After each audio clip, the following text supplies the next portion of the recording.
A paz do Senhor Jesus, estamos iniciando mais um Instantes Finais, este programa que tem por objetivo estudar as profecias bíblicas e os eventos escatológicos. Muito obrigado por sua audiência. A você que é um telespectador assíduo da Rede Brasil de Comunicação, a você que é aluno dessa aula de profecia e de escatologia bíblica no seu lar. Que Deus te abençoe, que as bênçãos de Deus continuem sendo derramadas sobre a sua vida, sobre a sua família. Seja muito bem-vindo aos Instantes Finais. Eu gostaria de lembrar mais uma vez o número do WhatsApp do programa, que é 994661010. Caso você queira enviar uma mensagem, uma pergunta, uma crítica, uma opinião, uma sugestão, fique à vontade, saiba que a sua opinião é muito importante para nós. Se você está acompanhando diariamente o nosso programa, você sabe que nós estamos estudando sobre o ministério profético no Novo Testamento. Nos programas anteriores, nós estudamos sobre alguns temas, né? Vamos relembrar aqueles temas que nós assistimos? Isso, nós estudamos, por exemplo, sobre o critério do julgamento no Tribunal de Cristo, tomando por base primeira carta de Paulo aos Coríntios, capítulo de número 3. Estudamos também, pode passar a tela por gentileza, as características das coroas que os salvos receberão no futuro. Lembra disso? Estudamos sobre a coroa de glória, a coroa incorruptível, a incorruptível coroa de glória, a coroa da vida, a coroa da justiça, enfim. Nós estudamos sobre as características das coroas. E no programa anterior, nós estudamos sobre a ressurreição dos justos e a vinda de Cristo. Hoje nós estudaremos sobre o seguinte tema. Pode passar a tela. A promessa de que seremos revestidos de um corpo celestial. Claro que aí trata-se de uma imagem meramente ilustrativa. Traz a tela. Né? É claro que nenhum artista é capaz de descrever a realidade daquilo que vai ocorrer no futuro, né? Deixa essa tela aberta, por gentileza. É claro que isso é uma imagem meramente ilustrativa, mas é só para que nós tenhamos uma ideia daquilo que está reservado para os salvos no futuro. Pode passar a tela, por gentileza?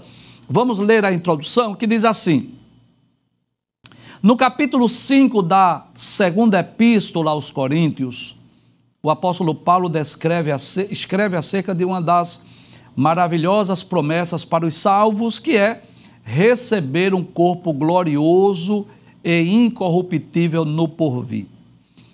Enquanto estivermos neste corpo físico, estaremos sujeitos às limitações, dores, enfermidades e até mesmo à morte.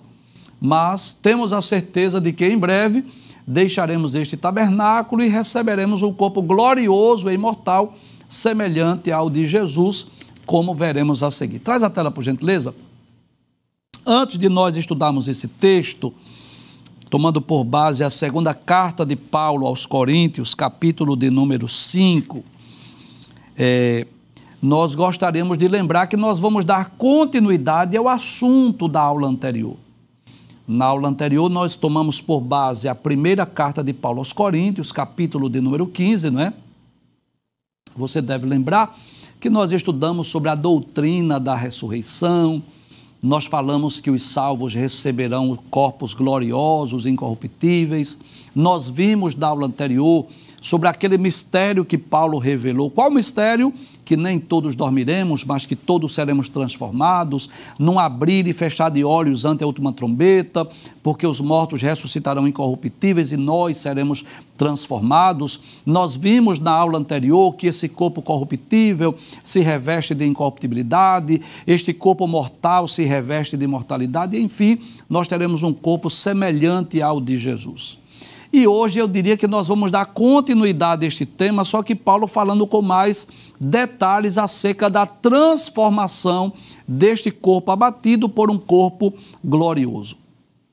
Eu gostaria de deixar bem claro aqui que nós vamos tomar por base, a partir do versículo 1 da segunda carta de Paulo aos Coríntios, capítulo de número 5, mas deixando claro que Paulo está dando continuidade aqui ao argumento. Observe, se você estiver com uma Bíblia, que no capítulo 5 não tem um epígrafe.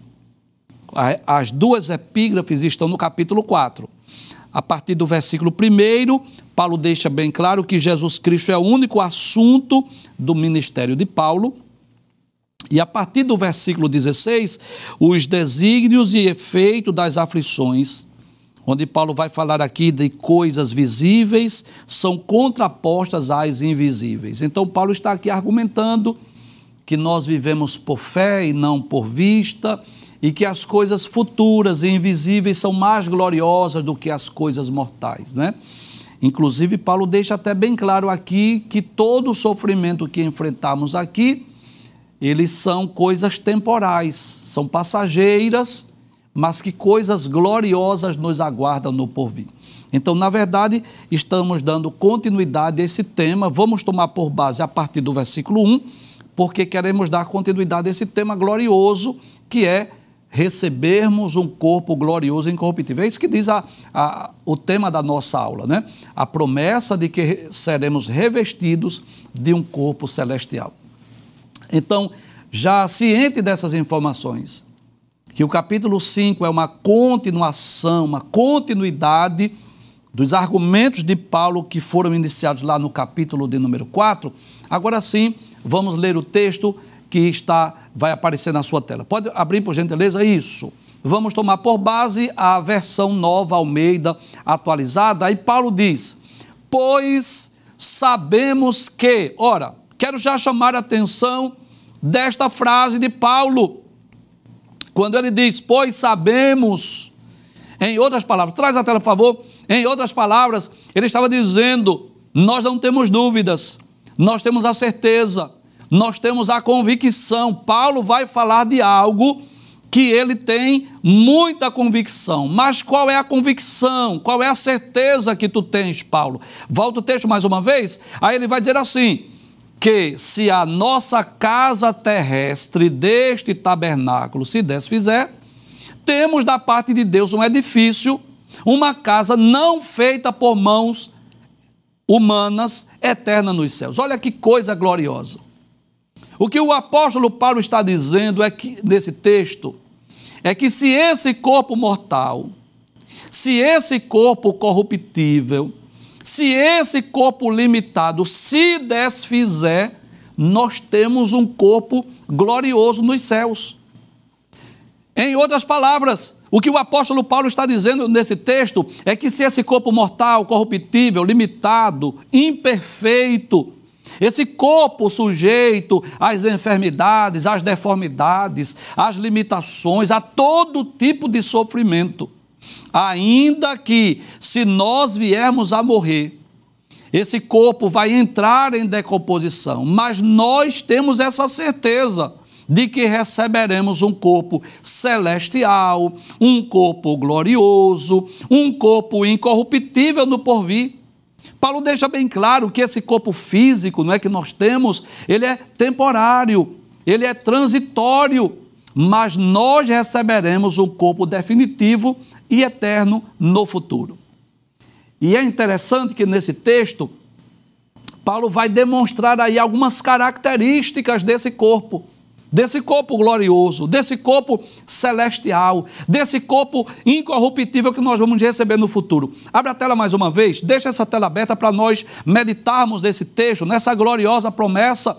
Paulo diz, sabemos que... O que é que você sabe, Paulo? Qual é a tua convicção? Se a nossa casa terrestre desse tabernáculo se desfizer, ou seja, se esse corpo físico vier a morrer, se ele vier a entrar em decomposição, nós temos da parte de Deus um edifício. Olha o contraste. Paulo mostra aqui esse contraste, porque traz a tela. Quando nós falamos de tabernáculo, nós estamos falando de coisa transitória, de algo que não é definitivo. Por exemplo, os hebreus, quando estavam naquela peregrinação com destino à terra de Canaã, eles habitaram em quê? Em cabanas, feitas de peles de animais ou feitas de tecido. Eles montavam aquelas cabanas e acampavam-se ali. Mas por quê? Porque aquilo era transitório. Mas quando eles conquistam a terra de Canaã, eles vão construir as suas casas Por quê? Porque é algo definitivo. Olha que coisa interessante. Esse corpo que nós temos, ele é comparado a uma casa, a uma cabana, ele é comparado a um tabernáculo, porque é algo transitório, é para esta vida, mas nós vamos receber no futuro um corpo glorioso, imortal, incorruptível, comparado aí nas palavras de Paulo com um edifício. Volta ao texto mais uma vez, aí ele diz assim: se essa casa terrestre deste tabernáculo se desfizer, nós temos da parte de Deus, olha que coisa gloriosa, essa casa, esse edifício, esse corpo celestial, ele é da parte de Deus. E ele compara um edifício. Olha, aí eu pergunto, um edifício é algo transitório? Não, é algo definitivo. Quando vai se construir um edifício, claro que é um prédio que vai ficar ali definitivamente. Aí ele diz, uma casa não feita por mãos humanas, eterna nos céus. Traz a tela, por gentileza. Que promessa gloriosa que nós temos. Essa certeza, essa convicção que algo melhor nos aguarda, que algo melhor nos espera, que há um edifício, que há uma casa não feitas por mãos humanas, uma casa eterna nos céus que está nos aguardando. Você sabe disso, esse corpo nosso aqui, ele está sujeito às enfermidades, sujeito às deformidades, sujeito à velhice, não é? O cansaço, a fadiga, as dores, não é? Tantas coisas que podem acontecer com os seres humanos. Mas que coisa gloriosa, há algo que nos espera no céu, uma casa, um edifício, não feito por mãos humanas, mas eterna nos céus. Esse corpo que nós vamos ter no futuro, um corpo glorioso, um incorruptível, semelhante ao corpo de Jesus. Volta a tela mais uma vez. Veja o que ele... Passe o texto agora, isso. Veja o que ele diz nos versículos 2 e 3. E por isso, neste tabernáculo gememos. Em outras palavras, neste corpo físico e mortal, nós gememos. Nós sofremos. Traz a tela. Nós padecemos. Nós sentimos dores, muitas vezes nós adoecemos, nós enfrentamos lutas, provas, adversidades, tentações, dores no corpo e na alma. Essa é a verdade. Enquanto nós estivermos nesse corpo, estamos sujeitos às dores e ao sofrimento. O fato de sermos cristãos não nos isenta de dores, de lutas, de sofrimentos. Por isso que Paulo diz que nós gememos. Nós não somos a favor, nós não concordamos com a teologia da prosperidade, com esse triunfalismo que muitas pessoas pregam. Venham para cá para deixar de sofrer, que o crente não pode sofrer, que o crente não pode ser pobre. Quem é que disse isso? Onde é que está escrito na Bíblia isso? Que o crente tem sempre que triunfar e vencer. Quando eu leio a Bíblia, não é isso que eu encontro. Eu vou encontrar que o maior homem que pisou nesse mundo nasceu numa estebaria. O seu primeiro berço foi uma manjedoura. Precisou trabalhar numa carpintaria para ajudar o seu pai. Você sabe disso. Olhando a vida dos grandes homens de Deus, claro que existem as exceções, alguns deles foram ricos, alguns deles prosperaram no sentido material financeiro, mas a vida dos homens de Deus não significa dizer que nós temos que viver essa vida de triunfalismo, de riqueza, de prosperidade. Claro que quando Deus quer, Ele dá a bênção material, quando Ele quer, Ele faz enriquecer. E alguns, essa é a verdade, e alguns crentes, Deus faz enriquecer, Deus faz prosperar, Deus abençoa. Claro, quando Ele quer, Ele faz isso. Mas isso é uma regra? Não. Isso é para todo mundo? Não. E o crente pode adoecer? Claro que pode. E o crente pode passar por privações? Claro que sim. Vai ver a vida do próprio Paulo, principalmente na segunda carta aos Coríntios, quantas vezes Paulo falou do seu sofrimento, perseguições, apedrejamento, nudez, fome, frio, sede, né? Quantas provações Paulo não enfrentou? Então, é isso que Paulo diz. Enquanto nós estamos nesse corpo, nós gememos, nós sofremos, nós padecemos necessidades, nós passamos por privações. Tiago deixa isso bem claro, que se alguém está sendo provado, não veja isso como uma coisa estranha, não. Faz parte dessa vida. Agora, algo futuro, glorioso que nos aguarda. Aí sim, quando chegarmos no céu, nós vamos parar de sofrer. Volta o texto mais uma vez. Ele diz, e por isso, neste tabernáculo gememos. Aí ele continua dizendo, desejando muito ser revestido da nossa habitação celestial. Olha que coisa gloriosa. Nós desejamos muito ser revestido da nossa habitação celestial. Sabe o que é que Paulo está dizendo? Traz a tela. Que o crente deve sentir esse desejo de ser revestido dessa habitação celestial. O que Paulo está nos ensinando é que nós temos uma dupla cidadania, mas a nossa cidadania principal é a cidadania celestial. É claro que eu não quero ser hipócrita. Enquanto estivermos nesse mundo, nós temos que trabalhar, constituir família.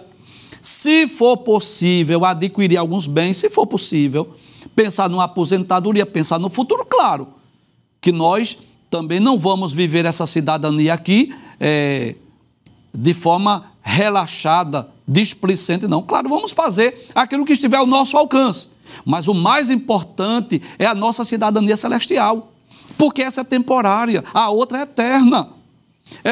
Essa nossa vida aqui, vamos dizer assim, quando a pessoa muito viveu um século. A outra cidadania é pelos séculos dos séculos, é por toda a eternidade. Então nós devemos desejar, ainda que venhamos sofrer, padecer, lamentar, chorar, né? Mas nós devemos desejar ser revestido da nossa habitação celestial. Nós devemos desejar a volta de Jesus. Nós devemos desejar habitar no céu. Nós devemos desejar ter esse corpo glorioso e incorruptível. Mas que coisa interessante. Veja o que Paulo vai dizer no versículo 3, abre o texto mais uma vez. Aí ele diz, se de fato formos encontrados vestidos e não nus. Traz a tela. Paulo está se referindo a vestes espirituais. Estar vestido significa estar salvo, estar em Cristo e, consequentemente, estar nu aí significa estar condenado. Então, eu vou até ler 2 versículos que corroboram com o que Paulo está dizendo. Eu vou ler 2 versículos no livro do Apocalipse. O primeiro está no capítulo 3, versículo 18, que é uma exortação ou uma repreensão de Jesus à igreja de Laodiceia. Veja o que Jesus diz, capítulo 3, versículo 18. Aconselho-te que de mim compres ouro provado no fogo, para que tenha riquezas. Porque Laodiceia se considerava uma igreja rica. Aí Jesus diz assim, eu quero que você compre de mim ouro provado no fogo. Vocês pensam que são ricos, mas não são, vocês são pobres. Aí ele diz, e vestes brancas para que te vistas. Também era outro problema lá de Laodiceia, porque havia muito tecido, eles exportavam tecidos, e as pessoas se vestiam muito bem lá na cidade de Laodiceia. Mas diante de Jesus eles estavam nus. Jesus diz, compres ouro provado no fogo para que te enriqueças e vestes brancas para que te vistas e não apareça a vergonha da tua nudez. Olha que coisa interessante. Na verdade, eles estavam fisicamente bem vestidos por conta do linho que havia naquela cidade, uma cidade conhecida pelos tecidos desde os tempos bíblicos, mas espiritualmente estavam nus. No capítulo de número 16, versículo 15 do Apocalipse, também é outra recomendação. Estar nu aí é não ter as vestes espirituais. Capítulo de número 16, versículo de número 15 do Apocalipse, diz assim, eis que venho como ladrão, bem-aventurado aquele que vigia e guarda as suas vestes, para que não ande nu e não se vejam as suas vergonhas. Com certeza, Jesus estava se referindo aqui às vestes espirituais. Volta ao texto mais uma vez, que eu quero reler esse versículo 3. Aí Paulo diz, e por isso neste tabernáculo, ou seja, nesse corpo físico, nós gememos, nós sofremos, nós padecemos, e nós desejamos muito ser revestido da nossa habitação celestial, ter um corpo glorioso, incorruptível. Aí ele diz, se de fato formos encontrados vestidos e não nus. Traz a tela, por favor. Significa dizer que essa promessa é para os que estão em Cristo. É uma promessa para os salvos. É com tristeza no meu coração, mas eu tenho que dizer isso. Os ímpios, os incrédulos, os pecadores vão receber também um corpo incorruptível, vão receber um corpo imortal, mas não receberão um corpo glorioso como os salvos. Então, o corpo da ressurreição para os não salvos, como será, professor? Será incorruptível também, será imortal também, mas não corpo glorioso. E para os salvos, corpo imortal, incorruptível e glorioso, porque nós teremos um corpo semelhante ao corpo de Jesus. Então, quando Paulo diz que nós gememos, ou seja, nós sofremos e desejamos muito ser revestido, dessa casa celestial, aí diz assim, se de fato estivermos vestidos e não nus, se nós estamos com as vestes espirituais, se nós somos salvos, se nós temos a certeza da salvação e da vida eterna. Passa o texto, por gentileza. Paulo diz assim, pois nós, os que estamos neste tabernáculo, ou seja, neste corpo físico, gememos angustiados. Por que, Paulo? Qual é a razão, Paulo? Traz a tela. Que você geme angustiado. Traz a tela, por favor. Pelas dores, pelos sofrimentos, pelas perseguições, pelas doenças, pelas dores, pelas enfermidades, pelos dissabores que enfrentamos. Eu já falei, mas eu vou repetir, o fato de ser crente não nos isenta de luta, de prova, de tribulação, de adversidade. Nós não teremos aqui neste mundo uma vida quieta, tranquila e sossegada. Não é impossível. Não, nós não teremos. São promessas para o futuro. Então, por isso Paulo diz, nós os que estamos nesse tabernáculo gememos. Agora, há um anelo no nosso coração, há uma esperança, há uma promessa, há uma certeza na nossa alma que isso é temporário, que isso é transitório, que este corpo, essa dor, essa luta, não é por toda a eternidade, não é para todo sempre, é algo temporário. Volta o texto mais uma vez, aí ele vai dizer assim, não porque queremos ser despidos, não é que a gente queira morrer, não é morrer por morrer, não é deixar de viver, não é isso não, mas é porque nós desejamos, nós almejamos, nós anelamos o quê? Ser revestidos, para que o mortal seja absorvido pela vida. Sabe o que Paulo está dizendo? Que quanto maior a dor, quanto maior o sofrimento, quanto maior a perseguição, mais desejo de sermos revestidos dessa nova casa. Observe que a vida dos hebreus durante a sua peregrinação no deserto foi uma jornada de muitas provações, de muitas lutas, provas, tribulações. Saíram do Egito, aí vem a primeira provação. Qual foi? Lá vem Faraó. Aí Deus faz o milagre, abriu as águas do Mar Vermelho, passaram a pés enxutos, mas pararam as lutas, as provas não, continuou. Vieram as águas de Mara, que eram amargas. Veio muitas vezes a escassez de alimento. Deus teve que prover o maná do céu, claro, mas deserto não tem padaria para se comprar pão, deserto não tem supermercado para fazer feira. Foi Deus que proveu o alimento. Quando faltava água, Deus fazia sair água da rocha. Vieram os amalequitas lutar contra eles. Enfim, aquelas lutas, aquelas provações, mas havia algo que fazia com que eles seguissem em frente. E o que era? A certeza que algo melhor estava lhes aguardando, a terra de Canaã, a terra que mana leite e mel.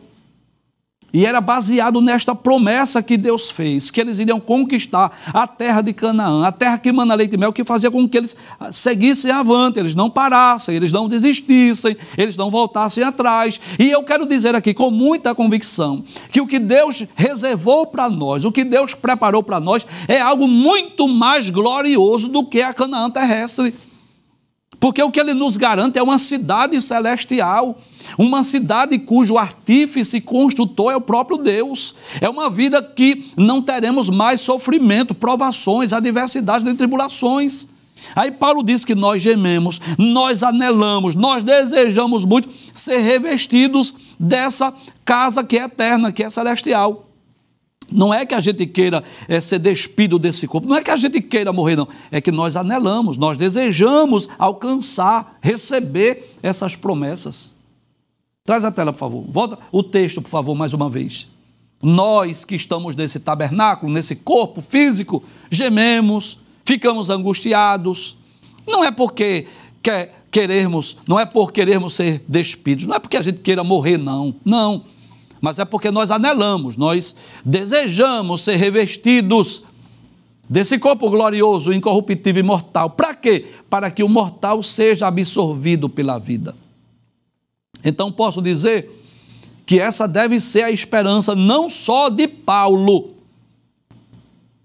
mas de cada um de nós, de cada crente salvo, anelar, desejar que chegue esse dia, que Jesus venha nos buscar. Que chegue esse dia para nós recebermos esse corpo imortal, glorioso e incorruptível. Passa o texto, por gentileza.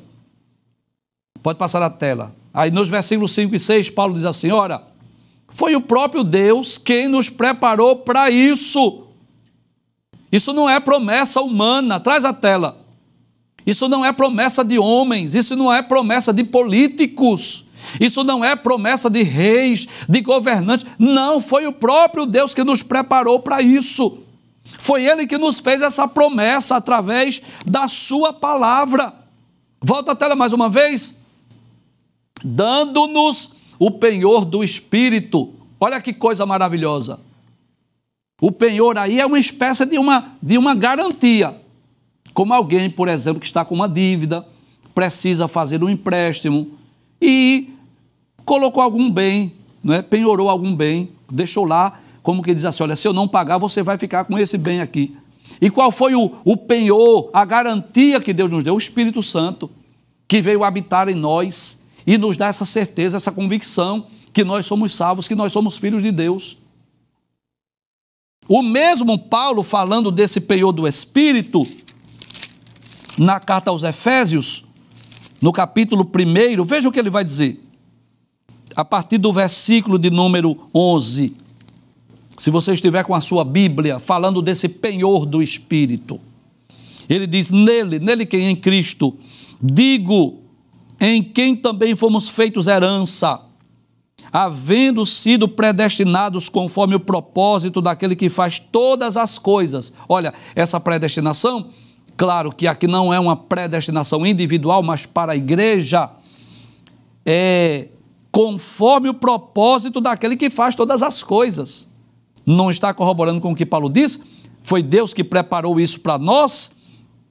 Ele diz, segundo o conselho da sua vontade, foi Deus que quis.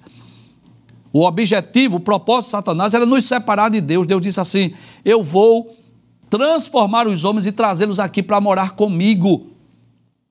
Versículo 12, com o fim de sermos para louvor da sua glória. Nós, os que primeiro esperamos em Cristo, em quem também vós estáis, vós crentes, vós salvos estáis, depois que ouviste a palavra da verdade, o evangelho da vossa salvação, e tendo nele também crido, em Cristo, né, fostes selados com o Espírito Santo da promessa. Então ele colocou dentro de nós essa certeza, essa garantia, uma prova que ele vai cumprir suas promessas, o Espírito Santo. Aí no versículo 14, Paulo diz, o qual é o penhor da nossa herança. Então, penhor aqui como uma espécie de uma garantia que ele nos deu, para a redenção da possessão de Deus, para louvor da sua glória. Então, Deus nos preparou para isso. Volta o texto mais uma vez. Foi o próprio Deus. É Deus quem quer. Quem é que impede o agir de Deus? Ele nos deu o penhor do Espírito. Aí Paulo diz, por isso temos sempre confiança. Ou seja, não duvidamos, não somos incrédulos. Nós temos sempre confiança e sabemos que, enquanto no corpo estamos ausentes do Senhor. Essa é a verdade. Traz a tela. Enquanto estivermos nesse corpo, nós estamos distantes de Cristo. Embora que o Espírito Santo esteja dentro de nós, mas fisicamente falando, estamos distantes de Cristo. Cristo está no céu, à destra de Deus, intercedendo por nós. Estamos distantes de Cristo. Mas ele vai falar de outra promessa gloriosa. Passa o texto para ver. Veja o que ele vai dizer. Porque andamos por fé e não pelo que vemos. Olha que coisa maravilhosa. Traz a tela. Paulo está dizendo que o crente, ele vive pela fé. Anda por fé e não por vista. Não é aquilo que está diante dos nossos olhos. Eu sei disso. Os crentes parecem uns loucos. Não é verdade? É verdade. Eu vou concordar com você. Parecem uns loucos. Porque esses crentes ficam dizendo que vai morar no céu. Esses crentes ficam dizendo que vai morar com Jesus. Esses crentes ficam dizendo que Jesus vem buscar. Parece loucura, não é verdade? Mas sabe por que isso? Porque nós andamos por fé, não por vista. Nós não andamos de acordo com aquilo que os nossos olhos veem. Nós andamos de acordo com o que a nossa fé é capaz de ver. E a fé nos leva a ver o invisível e crer no impossível. É por isso que Paulo diz que nós andamos por fé e não por vista. Agora isso eu vou garantir. Eu dou certeza a todos que um dia todos hão de saber, vão reconhecer que a Bíblia é verdadeira e os crentes tinham razão. Só que, infelizmente, para uns será tarde demais. Quando chegar lá no dia do juízo final, muitos vão dizer, mas rapaz, a Bíblia era verdadeira. Eu não sabia, eu pensava que era um livro cheio de lendas. Rapaz, não é que os crentes têm razão, quando houver o arrebatamento, mas rapaz, que história é essa que os crentes apareceram? Aí alguém vai saber, realmente a Bíblia é verdadeira. Quando os sepulcros se abrirem, os crentes forem ressuscitados, aí eles vão saber. No dia do juízo final, quando os ímpios, os incrédulos, os pecadores forem condenados, que verem Jesus sentado no trono, eles vão dizer assim, a Bíblia é verdadeira, eles vão crer nisso, só que é tarde demais. Porque eles andam por vista, não por fé. Nós andamos por fé e não por vista. Olha a diferença aí. Então tem coisas, claro, terrenas, materiais, que nós trabalhamos, adquirimos, compramos, conquistamos, sim. Mas as nossas maiores e mais gloriosas promessas, nós não vemos. Vou dar um exemplo. Eu falo muito aqui na Nova Jerusalém, mas eu não vi essa cidade, mas eu creio. João viu, mas eu não tive a oportunidade de ver, mas eu vejo, porque eu ando por fé, eu não ando por vista.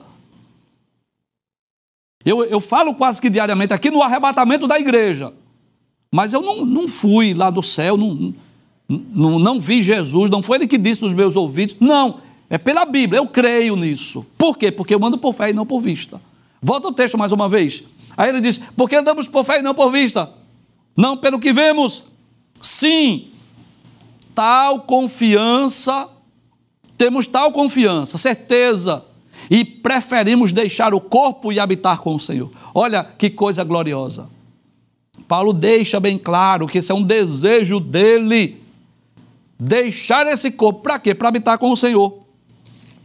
E ele vai falar sobre isso mais uma vez, lá na carta aos Filipenses, capítulo 1, você sabe disso, onde Paulo diz que está em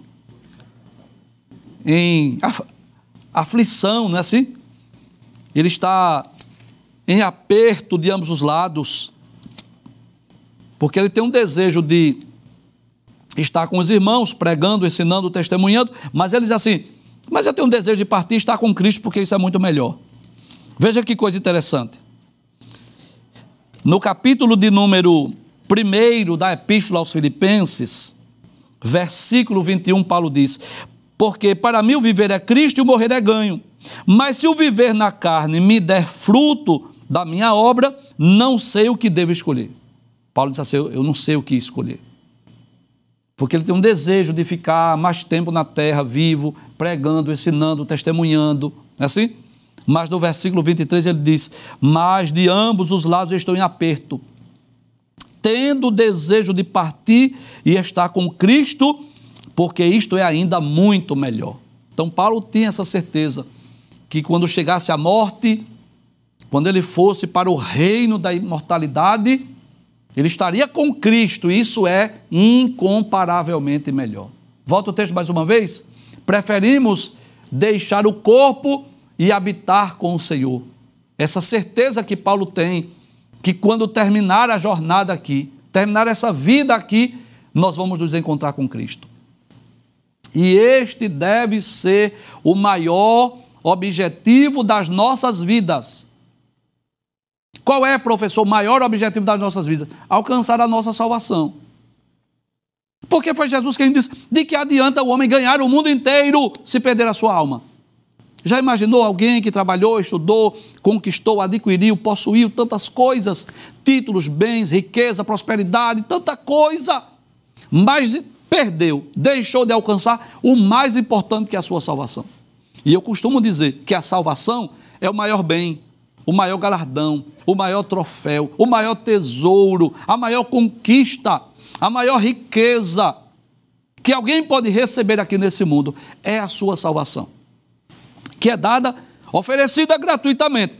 E você precisa crer, ter fé para alcançar essa salvação. Vamos concluir?